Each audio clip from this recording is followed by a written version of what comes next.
الدين رأس المال فاستمسك به فضياعه من أعظم الخسران. بسم الله الرحمن الرحيم الحمد لله والصلاة والسلام على رسول الله. Gjithmonë mundohu të jesh prej atyre që ndihmojnë fenë Allahu subhanahu wa taala, prej atyre njerëzve që lakmojnë të arrijnë kënaqësinë e Allahu subhanahu wa taala, prej atyre njerëzve që gjithmonë i dhajnë përparësi fesë Allahu subhanahu wa taala, e respektojnë fenë e tij. Gjithmonë mundohu të jesh prej atyre që e ndjejnë barrën e rëndë që e kanë bisupe për ta përhapur fenë Allahu subhanahu wa taala, prej atyre që e ndjejnë obligimin që e kanë karshi shërbimit të Islamit dhe kujdesin ndaj tij. Sepse nëse i ki këto cilësi, atëherë je prej atyre që ndihmojnë me të vërtet fenë Allahu subhanahu wa taala, prej atyre që shpenzojnë pasurinë e tyre, kohën e tyre, jetën e tyre për ta ngritur lart fjalën e Allahu subhanahu wa taala. Allahu subhanahu wa taala na tregon se Isa alayhis salam i nxiti dishepujt e tij, apostujt e tij, nxënësit e tij dhe u tha: "Men ansari ila Allah", kush janë ndihmësit e mi për tek Allahu subhanahu wa taala, pra për të përhapur fenë Allahu subhanahu wa taala. Si tregon Allahu: "Ya ayyuhalladhina amanu kunu ansar Allah", o besimtar, bëhuni ndihmës të Allahut, o të bëhuni të atill që e ndihmojnë fenë Allahu subhanahu wa taala, e përhapin atë mesin e njerëzve. Pastaj thot Allahu: "Kama qala Isa ibn Maryam lil hawariyin man ansari ila Allah", ashtu siç Isa i biri i Merjemes u tha hawariunve, pra aty në dishepujve nxënësve të tij: "Men ansari ila Allah", kush janë ndihmësit e mi për tek Allahu subhanahu wa taala.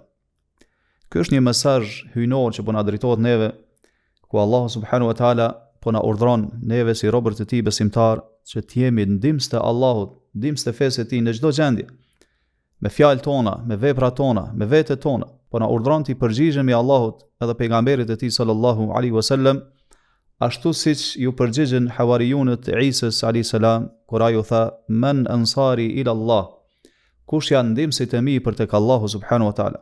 Do thot, kush po më ndihmon për ju që unë ta përhapi mesazhin e Allahut në tokë. Thot Allahu: "Qala al-hawariyun nahnu ansarullah", hawariunët thanë: "Ne jemi ndihmësit e Allahut". Pra ne jemi ata që do ndihmojmë ty o Isa që ti ta përhapësh mesazhin me cilën të ka dërguar Allahu subhanahu wa taala. Ne jemi ata që do të përkrahim e do ndihmojmë në këtë. Ne jemi ata që do të durojmë së bashku me ty në rrugën e Allahu subhanahu wa taala. Për këtë arsye, pastaj Isa alayhis salam i dërgoi ata si thirrës për tek Allahu në vendet e Shamit. Kështu ishte edhe gjendja e pejgamberit sallallahu alaihi wasallam, siç transmetohet se ai gjatë ditëve të haxhit, ndërsa ishte ende në Mekë, u thoshte njerëzve: "Men rajulun yu'wini hatta uballigha risalata rabbi", a ka kush që më përkrah, a ka kush që më ndihmon në mënyrë që unë ta kumtoj mesazhin e Zotit tim, fa inna Qurayshan qad mana'uni an uballigha risalata rabbi, sepse Qurayshitët më kanë penguar dhe nuk po më lënë që unë ta kumtoj mesazhin e Zotit tim. Pastaj Allahu subhanahu wa taala i caktoi pejgamberit e tij sallallahu alaihi wasallam ndihmës të vërtetë. Ja caktoi si ndihmës fisin Aus dhe al-Khazraj për banorëve të Medinës. Dhe ata ja dhanë besën, pra ju besatuan pejgamberit sallallahu alaihi wasallam se do ta ndihmojnë, do ta përkrahin. Dhe në këtë beslidhje ata përmenden se do ta mbrojnë pejgamberin sallallahu alaihi wasallam nëse ai migron tek ta në Medinë nga çdo kush, kur do qoftë ai. Dhe kështu edhe vepruan. Kur pejgamberi sallallahu alaihi wasallam migroi tek ta në Medinë së bashku me shokët e tij, sahabët e tij të Mekës, ata ju përmbajtën ashtu siç është mësmiri kësaj bese që ja dhanë atij sallallahu alaihi wasallam dhe nuk e thyen atë asesi. Për këtë arsye Allahu subhanahu wa taala e po ashtu edhe pejgamberi sallallahu alaihi wasallam i quajtën el-ansar, pra ndihmësit e fesë e Allahu subhanahu wa taala. Dhe kjo u bë shenjë dalluese e tyre, shenjë e cila tregon për vlerën e tyre dhe pozitën e lartë e Allahu subhanahu wa taala. Edhe pse brezi i ansarëve kanë shkuar prapse prap, kjo ndihmë e bekuar ndaj fesë Allahu subhanahu wa taala ende është e qëndrueshme. Ende na thret neve që ne ta ndihmojmë fenë Allahu subhanahu wa taala. Ende na thret që ne të sakrifikojmë për fenë Allahu subhanahu wa taala. Të shpenzojmë çdo gjë që kemi për ta kumtuar mesazhin e Zotit në mesin e njerëzve. Secili prej nesh sot në kohën që po jetojmë ka mundësi ta ndihmojë Islamin, qoftë me pasurinë e tij, qoftë me davetin e tij, çfarë do lloj sakrifice, një këshill që e jep për hir të Allahut subhanahu wa taala, një shkrim që e bën në rrjetet sociale.